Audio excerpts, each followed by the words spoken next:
Hey guys, it's me again. This time I wanted to read to you guys Revelation from chapter 6, the seals, and then I wanted to head over to Revelation chapter 13, which is talking about the beast out of the earth, which is the Antichrist. I'm going to start reading now for the sake of time, and if you did not see my previous video, which is the prophecy alert, I urge you guys to go see it. I'm trying to get the word out because, guys, we are living in the end times.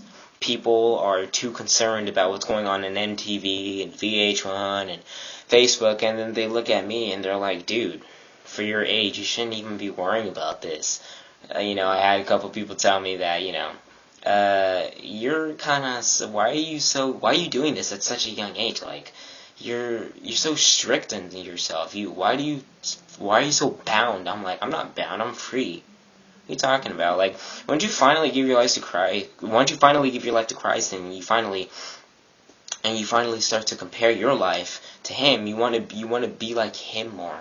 I mean, we fail Him every day. I mean, no one's perfect, but then again, we want to try to be like Christ. So I'm like, hey, I'm free, man. I'm free in Christ. Once you get the Holy Spirit, you'll know what I'm talking about. You'll know why I'm doing this. I'm not doing this for my own health. I'm doing this because I seriously need to get the word out, and people are asleep today, But anyway, I'm going to want to read from chapter 6, Revelation chapter 6, the seals. I got to read this quick for the sake of time. I want to discuss some things after. So it says, I watched as the Lamb opened the first of the 7 seals. Then I heard one of the 4 living creatures say in a voice like thunder, "Come!" I looked, and there before me was a white horse. Its rider held a bow, and he was given a crown, and he rode out as a conqueror bent on conquest. I love how it says that. Verse 3, when the Lamb opened the second seal, I heard the second living creature say, "Come." Then another horse came out, a fiery red one. Its rider was given power to take peace from the earth, and to make men slay each other. To him was given a large sword. Verse 5, when the Lamb opened the third seal, I heard the third living creature say, "Come." I looked, and there before me was a black horse. Its rider was holding a pair of scales in his hand. Then I heard what sounded like a voice among the 4 living creatures saying, a quart of wheat for a day's wages, and 3 quarts of barley for a day's wages, and do not damage the oil and wine. Verse 7, when the Lamb opened the first seal, I heard the voice of the fourth living creature say, "Come." I looked, and there before me was a pale horse. Its rider was named Death, and Hades was falling close behind him. They were given power over a fourth of the earth, to kill by sword, famine, and plague by the wild beasts of the earth. Verse 9, when he opened the 5th seal, I saw under the altar the souls of those who had been slain because of the word of God and the testimony they had maintained. They called out in a loud voice, "How long, sovereign Lord, holy and true, until you judge the inhabitants of the earth and avenge our blood?" Then each of them was given a white robe, and they were told to wait a little longer until the number of their fellow servants and brothers who were to be killed as they had been was completed. Verse 12, I watched as he opened the 6th seal. There was a great earthquake. The sun turned black, like sackcloth made of goat hair. Now get this, guys. The whole moon turned blood red. So, like I said, I think I did a video on this, but each time, doesn't it seem, each time these blood moons happen, it's always on some significant day, in Bible prophecy. For those who are out there not knowing the Bible prophecy, before I would get into the end times, I would get to know God first. Get to pray and just, what I did, I ended up having to run into a specific type of situation to come to know God. But I would get down, open the Bible, read it. It makes sense. The Bible does not contradict itself, okay? Get down, just start praying, be like, "Lord, it's my first time praying to you, but just help me out here. I mean, say what you have to say, because, guys, I'm telling you, Bible prophecy is coming to pass." The whole moon turned blood red, and the stars in the sky fell to earth as light figs drop from a fig tree when shaken by a strong wind. The sky receded like a scroll rolling up, and every mountain and island was removed from its place.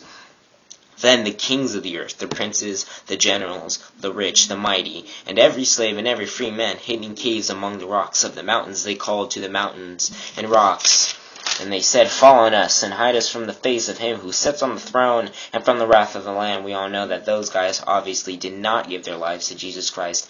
Do not be that person. Do not be that person who says, "Oh, God's not real. Oh, there is no God. I am the God myself."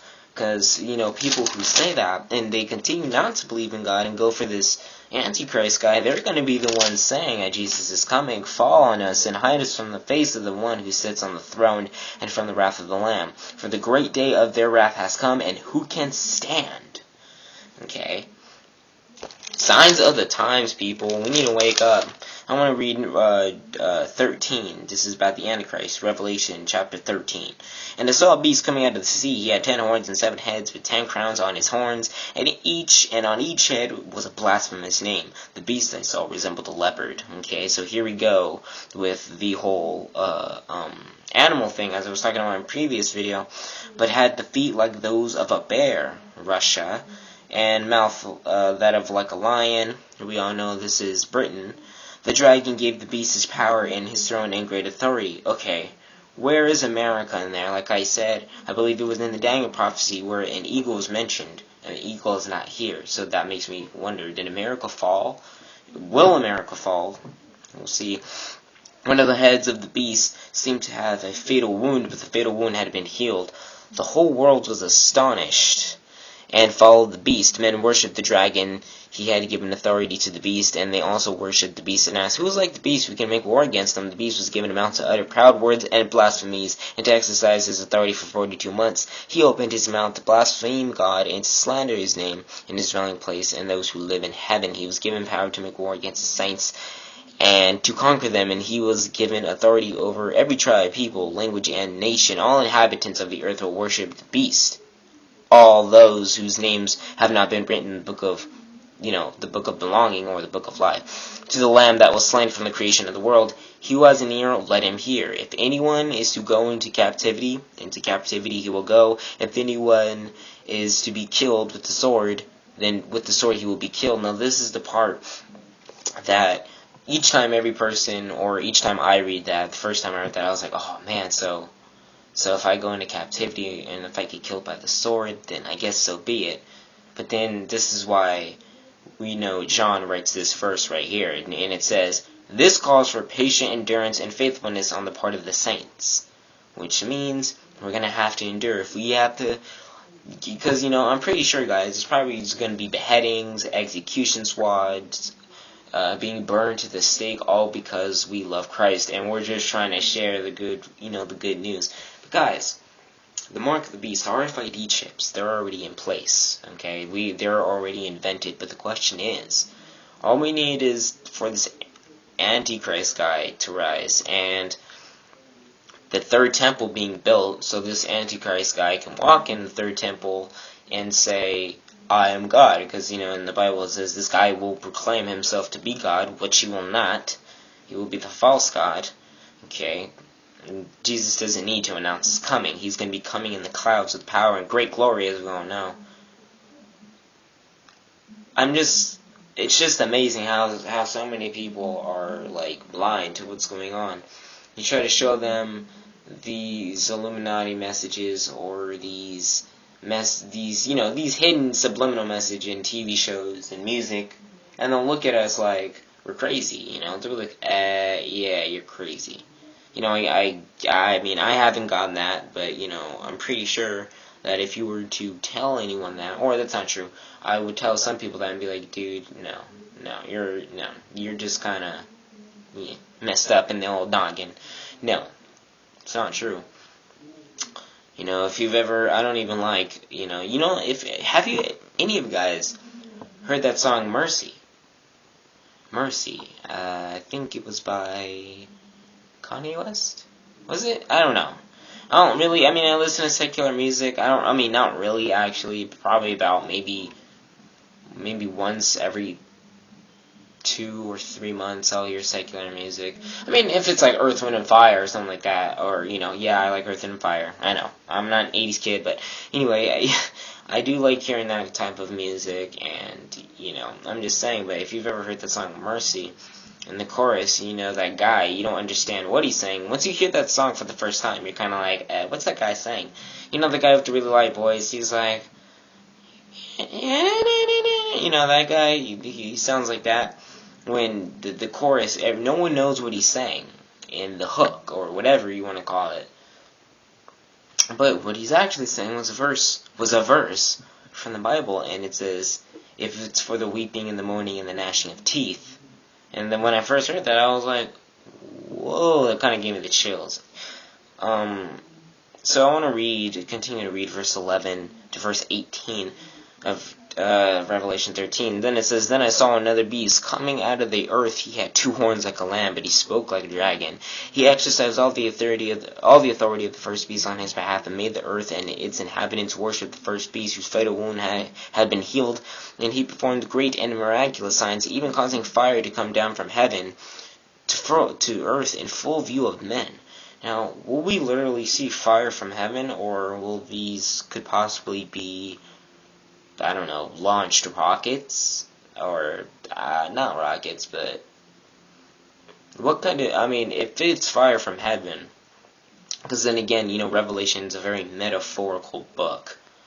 Now, he could have been talking about actual fire falling down from the sky, or he could have been talking about, maybe he just had the power to just, snap his fingers, or he could just since he would have control over, basically the earth, he could have missiles fly wherever they want, or, he could have anything he wanted. So if he wanted to make missiles land, right next to a building, he'd just be like, yeah, but then again, we don't know. So, just some thoughts. Because of the signs, this is verse 14, because of the signs he was given power to do on behalf of the first beast, he deceived the inhabitants of the earth. He ordered them to set up an image in honor of the beast who was wounded by the sword and yet lived. He was given power to give breath to the image of the first beast so that it could speak and cause all who refused to worship the image to be killed. I'm telling you guys. Once that beast or whatever that image comes live, I would probably try to knock the mess out of it. Seriously, worship, so he can kill us. Don't you guys know that the outcome is inevitable, that the saints will win, and that Jesus Christ will be victorious in the end? He also forced everyone, small and great, rich and poor, free and slave, to receive a mark on his right hand or on his forehead, so that no one could buy or sell unless he had that mark, which is the name of the beast or the number of his name. So yeah, you guys need the mark. I'm not even done reading, but I'm pretty sure someone would be like, wait, we can't buy or sell unless we had the mark. Oh, okay, that just makes everything better. Let me continue to read for those who aren't familiar with the Bible. Oh, unless we had a mark. That's just perfect. This calls for wisdom. If anyone has insight, let him calculate the number of the beast, for its man's number. His number is 666. Guys, if you accept this mark, you're already doomed to eternal damnation. Okay, Jesus Christ, explicitly warns us and tells us that we should not take this mark. We should not be even tempted to try to get this mark. I'm pretty sure that there's going to be people, Christians, probably going to be like, I haven't eaten for 3 or 4 days. I'm starving to death. What am I going to do? I need to get that microchip, whatever thing, or whatever it's going to be. Okay. And then once they get it, if they get it, they're doomed to damnation. Would you rather accept the chip, or would you rather accept the mark of the beast and live on? Live on this earth until Jesus Christ comes, knowing that you're doomed to eternal damnation? Or would you just die starving, and then you meet Jesus Christ in heaven, and then you live, forever? I'd rather die of starvation than to even accept the mark of the beast.